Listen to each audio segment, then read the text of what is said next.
12장 1절 말씀 한 구절입니다. 로마서 12장 1절 신약성경 256쪽에 있습니다. 우리 함께 찾으셔서 한 목소리로 한 절이니까요 같이 합독하도록 하겠습니다. 로마서 12장 1절 말씀입니다. 찾으신 줄 알고 함께 읽겠습니다. 시작. 그러므로 형제들아, 내가 하나님의 모든 자비하심으로 너희를 권하노니 너희 몸을 하나님이 기뻐하시는 거룩한 산 제물로 드리라. 이는 너희가 드릴 영적 예배니라. 아멘. 오늘 함께 나눌 이 말씀의 제목은 예배는 주님의 사랑에 나를 들여 응답하는 것입니다 라고 지어보았습니다. 예배는 주님의 사랑에 나를 들여서 응답하는 것입니다.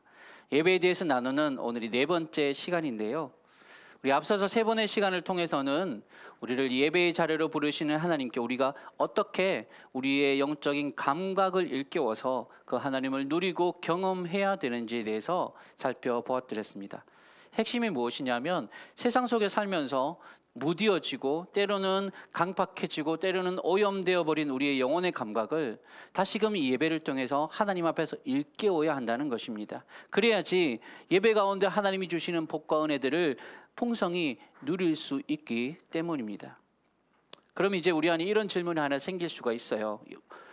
예배라고 하는 것을 그냥 하나님 경험하고 그분의 은혜를 맛보고 누리는 시간이라고만 한다면 그냥 우리는 그냥 예배에 나와서 아무것도 안 하고 그냥 주시는 거 받기만 하면 되는 거네요 라고 그렇게 생각할 수가 있습니다. 답은 물론 아니요이죠.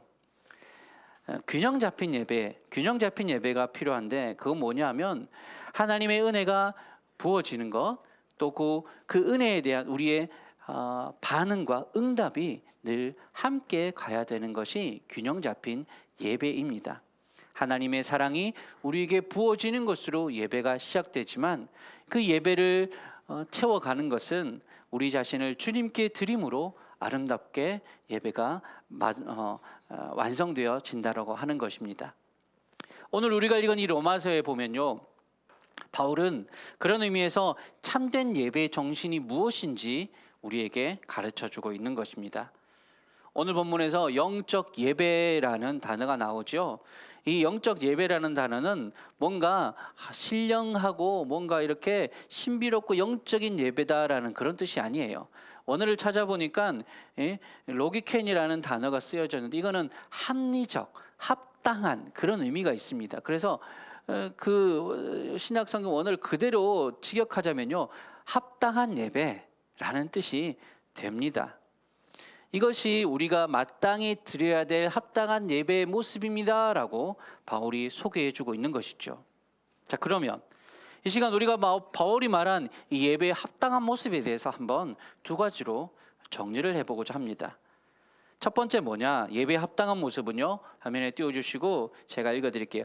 합당한 예배는 드리는 것입니다. 따라 읽어볼까요? 합당한 예배는 드리는 것입니다. 본질적으로 하나님을 만나는 사람들이 그분의 영광과 능력 앞에서 자연스럽게 나타나는 반응이에요.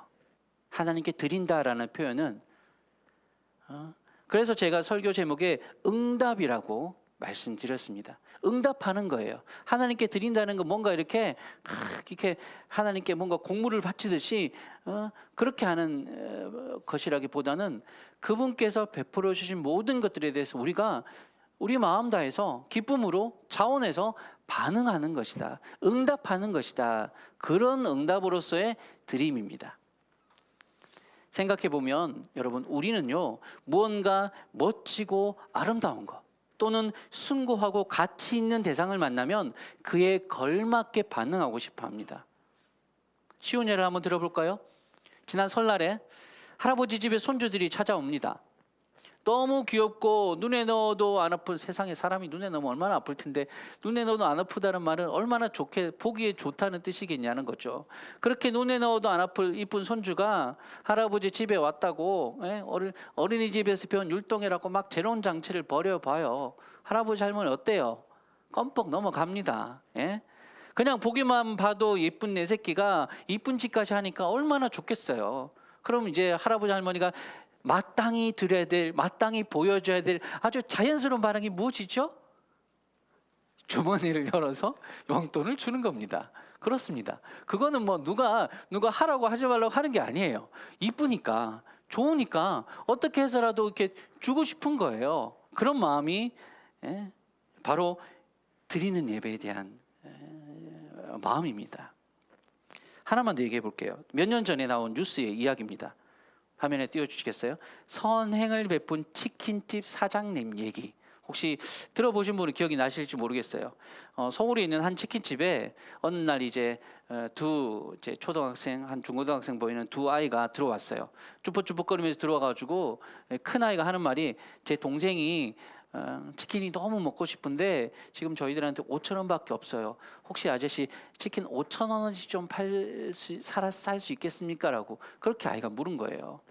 어려운 형편에 있는 집이었던가 보죠. 그래서 사장님이 안 돼, 무슨 치킨이 지금 2만 원짜리 5,000원에 이렇게 한 게 아니라, 그 주인 아저씨가 이 아이들이 너무 이제 안 돼 보여서 5,000원 안 받고 그냥 치킨 한 마리 줄게라고 공짜로 치킨 주었어요. 그리고요, 이 아이에게 너희 혹시라도 다음에도 치킨 먹고 싶으면 언제든지 우리 집에 와. 아저씨가 너희한테는 치킨 공짜로 줄게.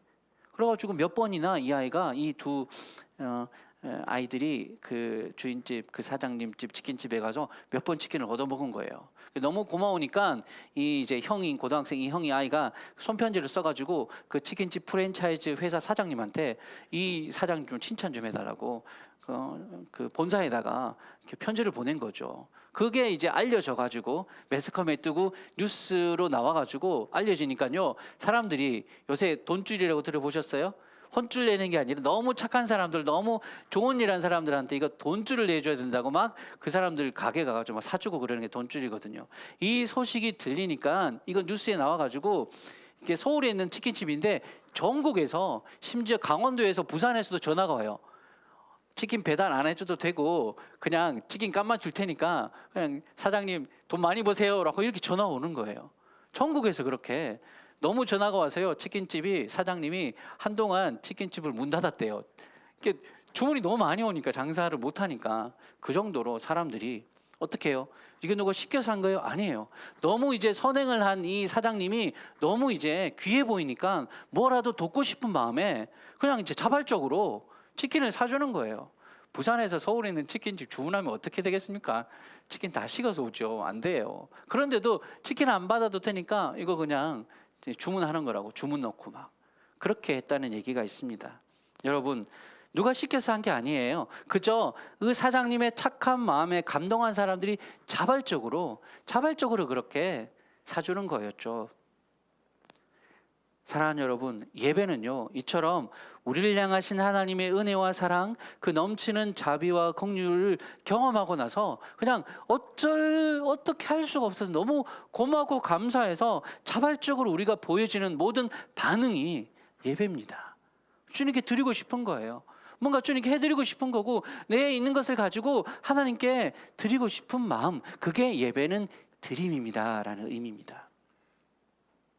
우리가 예배 시간에 무엇을 드립니까? 예배 가운데 우리가 찬양을 드리죠. 찬양 시간에 목소리를 높여서 찬양하고, 때로는 우리가 손을 들고, 때로는 일어서서 우리가 행동으로, 또 우리가 마음으로, 우리의 행위로 하나님을 찬양하면서 주님께 영광을 드립니다. 또 기도는 어떤가요? 기도 시간에 하나님이 이루어 주실 것들을 믿음으로, 의지하는 마음으로, 감사와 그 의지를 담아서 하나님께 기도할 때도 기도를 올려 어떻게 해요? 드리는 겁니다.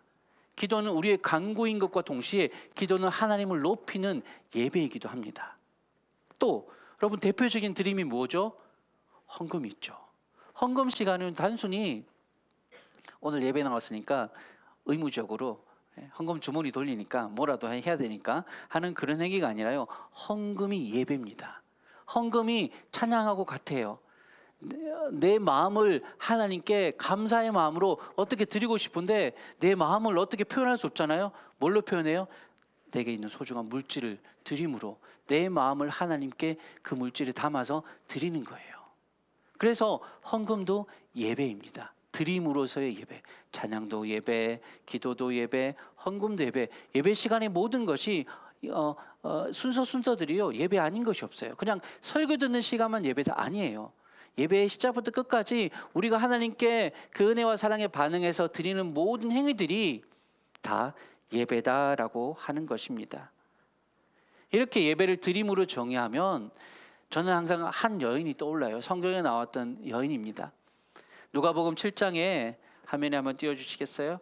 누가복음 7장에 나오는 여인이에요. 한 바리새인의 집에 예수님께서 들어가셔서 식사하실 때에 그 동네에 소문난 죄인으로 낙인 찍힌 여인이 한 명이 있었습니다.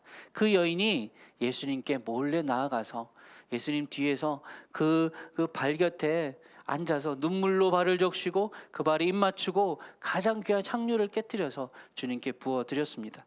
모든 사람들이 뒤에서 아니 저 죄인인 여인이, 아니 저 죄인인 여자가, 더러운 여자가 어떻게 그렇게 수군댈 때도 이 여인은 아무것도 개의치 않습니다.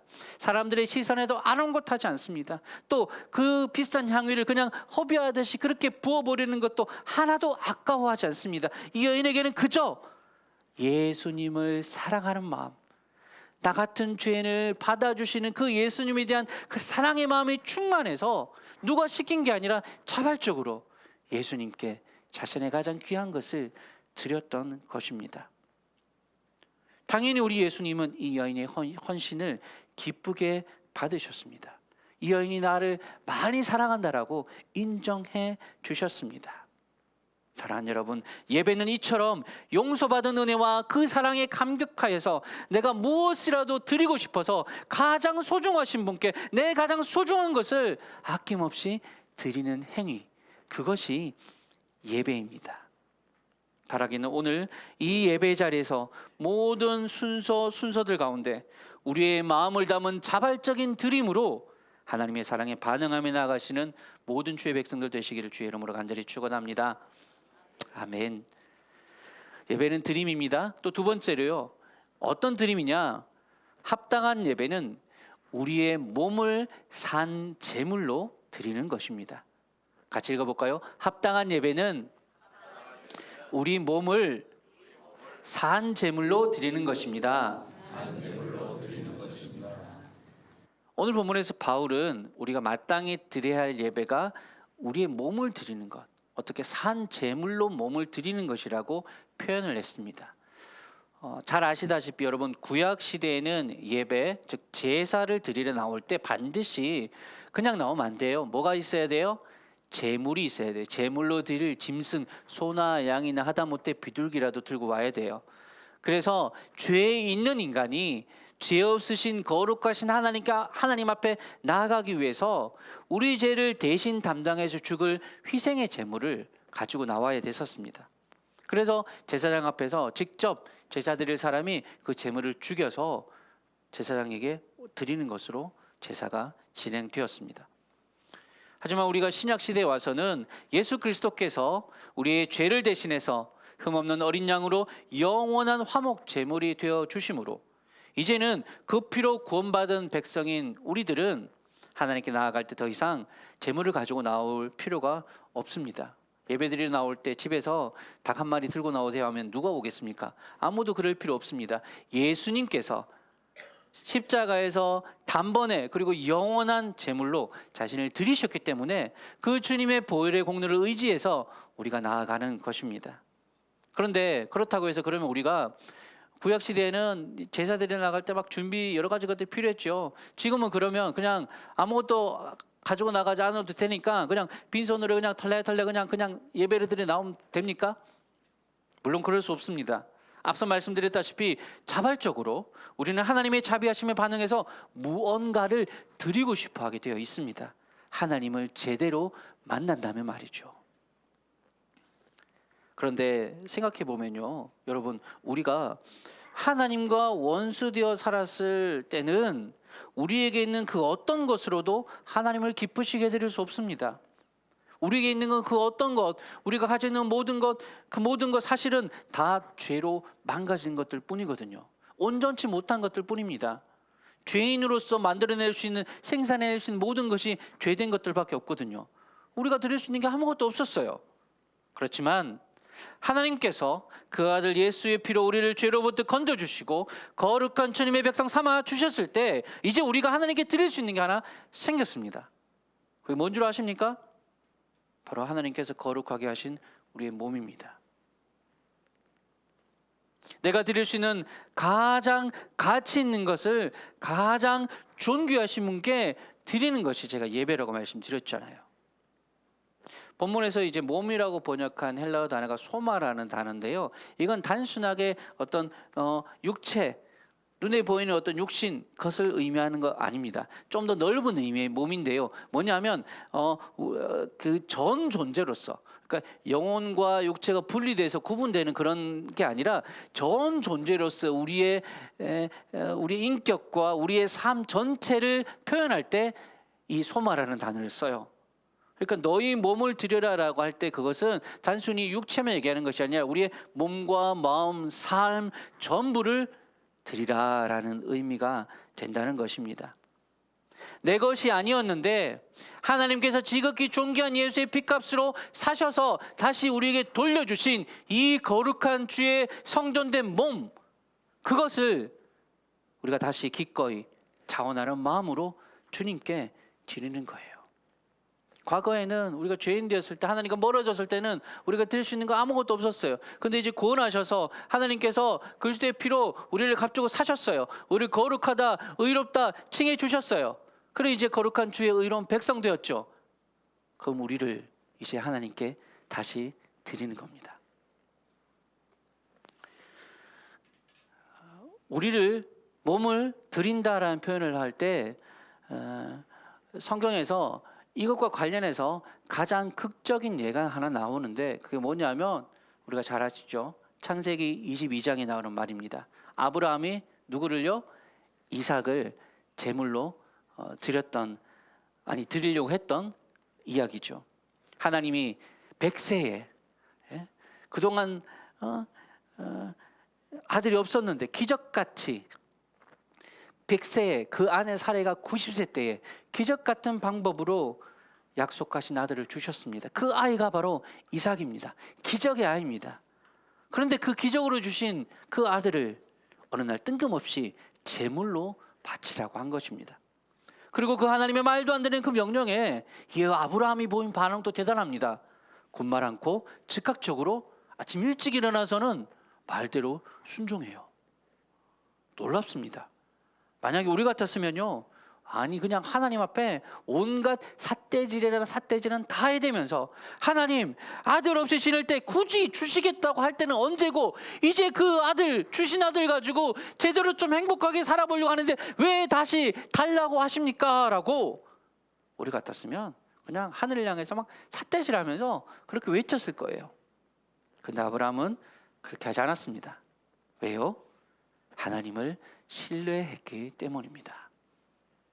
그동안 자신이 걸어온 믿음의 여정에서 하나님이 보여주신 모든 은혜들을 되짚어 보니 그분이 내게 가장 소중한 것을 요구하신다 할지라도 그분은 그런 요구를 하실 수 있는 분이고 설령 그분이 내 모든 것을 가져간다 하더라도 또다시 그분은 기적적인 방법으로 채워주실 분이라는 것을 아브라함이 믿었던 거죠. 그리고 그 믿음을 가지고 실제로 정말 자식을 죽이려고 제단에 올렸습니다. 하나님께서 그 믿음을 기쁘게 받으시고 아브라함의 손을 막으셨죠. 천사를 보내서 손을 막으시고 미리 준비하신 양을 대신 잡아 제사드리게 하셨습니다. 그날 이 모리아 산에서 일어난 바로 이 사건은 사람이 드릴 수 있는 여러분 아브라함에게 이삭은 어떤 의미일까요? 100세에 낳은 그 아들은 그 아버지에게 어떤 의미일까요? 전부죠. 그런데 내가 드릴 수 있는 전부를 하나님이 드리라고 할 때, 바치라고 할 때 서슴지 않고 바쳐드리는 것, 이게 사람이 드릴 수 있는 최고의 예배였습니다. 인류 역사상 그 어떤 예배와도 비교할 수 없는 최상의 예배가 그날 하나님 앞에 드려졌습니다. 그런데 여러분, 이거 아십니까? 이거 기억하셔야 됩니다. 무엇이냐면요, 하나님을 위해서 그분의 뜻을 따라 자신의 가장 소중한 아들을 바쳐드렸던 아브라함을 하나님은 그 아들을 어떻게 하셨어요? 살리셨죠. 그런데 바로 그 번제가 드려졌던 그 자리에서 수천 년이 흐른 어느 날 실제로 한 아버지가 자기 독생자를 그 골고다 언덕에서 우리를 살리시기 위해서 끔찍한 희생 제물로 바치셨습니다. 누구도 막을 수 없었고, 아니 어떻게 할 수 없었어요.